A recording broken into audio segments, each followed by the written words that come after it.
depends on whether or not you like the freckles or not. Paul? Yeah. All right, let's go to the phones on the BetUS caller line. Let's go to Tracy in Cincinnati. Tracy, thanks for your call. Hey, what's going on, guys? Hey, here's how I'm thinking about further expansion. It took UC Cincinnati 7 years to get into the Big 12 when they were talking about expansion.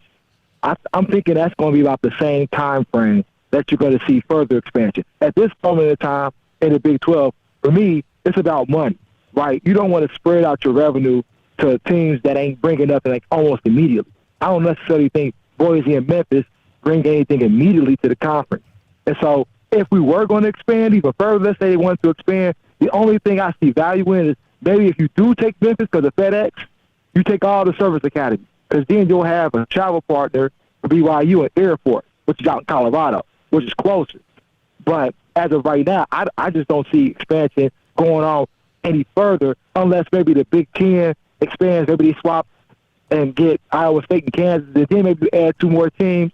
But I think the expansion for Big 12 going forward should be based upon what everybody else is doing versus trying to be proactive to get 14 to 16 teams immediately. And I think that the Big 12, with the new alliance going on with the Big 10 and the ACC and the Pac-12, I would be in the Big 12 sitting at 12 and trying to talk to the SEC about maybe some level of alliance with some scheduling so that you don't necessarily lose any power in terms of getting cut out from the other Power 5 schools. Those are my thoughts about expansion. I just see it. It's going to be years down the line, I think, before Big 12 expands. If they're going to take smaller schools like Memphis and Boise, you might as well make them wait and build up your money. Get the money from Texas and Oklahoma, and then check out the landscape then.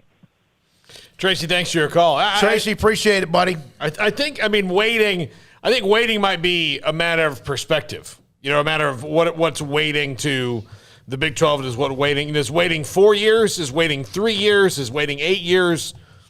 I think it's a matter of perspective. I don't think the next round's going to come all super fast. I think they want the 12 to figure out what the schedule is going to be and what things are going to look like, and then they'll move on after that.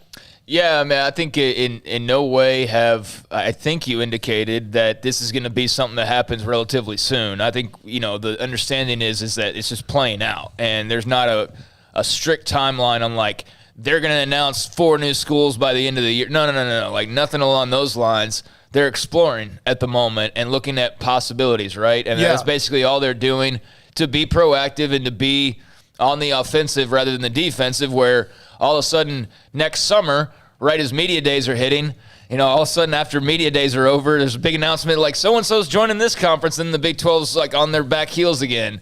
So they've just got to be, smart about that. But, on the timeline, and then you finish up, the timeline is this. We know 4 are coming. Mm-hmm. The other part of it is there's a little push, it kind of sometimes a give and take within the Big 12, that they want a Chapter 2. They want to keep pushing the pedal. They want to keep their foot on the accelerator, even though maybe not as fast. The other part of Chapter 2, I don't know what that timeline might be, because right now they got to finish Chapter 1 officially before they worry about Chapter 2. But that is at least on the table, on the radar. The timeline, again, it could be 2, 3 more, 4 more years from now. I don't know.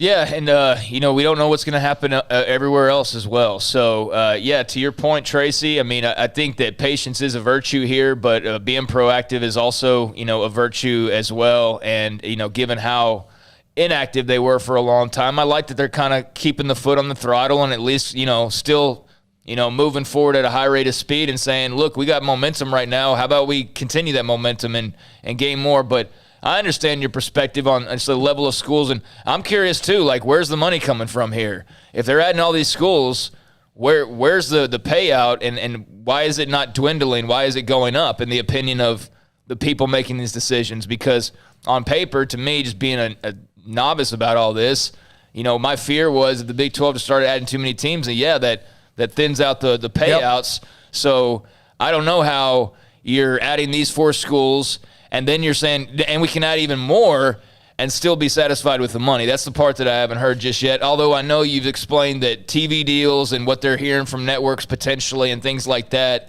in the future. Okay, I hope so, because otherwise, you're just watering yourself down. They got to scratch and claw right now to make sure that they get into that upper 20, early 30 million range or better. They're not going to add another 2 or 4 teams if it means you're going to lose 5 or 10 million a year.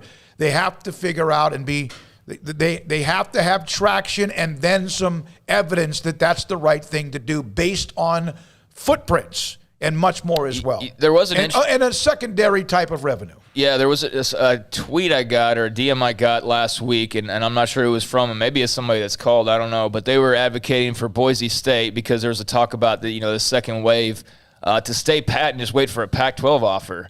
And I do wonder, though, for some of these schools, like, some of them are going to be put in a weird position, right? Because if you are Boise State, you would think that your most natural fit is in the Pac-12. That would just make the most sense travel-wise and whatnot. But the Pac-12 has shown no indication so far that they want to bring you in. But however, maybe they look at the landscape and they say, if everybody's adding schools and this is what it turns into ultimately. But then if you're Boise State and Big 12 comes calling and knocking on your door, can you afford to pass that opportunity and say, no, we're going to wait for a couple more years and see if the Pac-12 finally is interested enough in us? You can't really, right? You can't pass on a given thing for a possible thing. So, yeah, I think that's interesting because depending on how proactive the Big 12 is, that it may force some schools into some decisions or some may try to risk it. I don't know. It's very fascinating. Paul, we got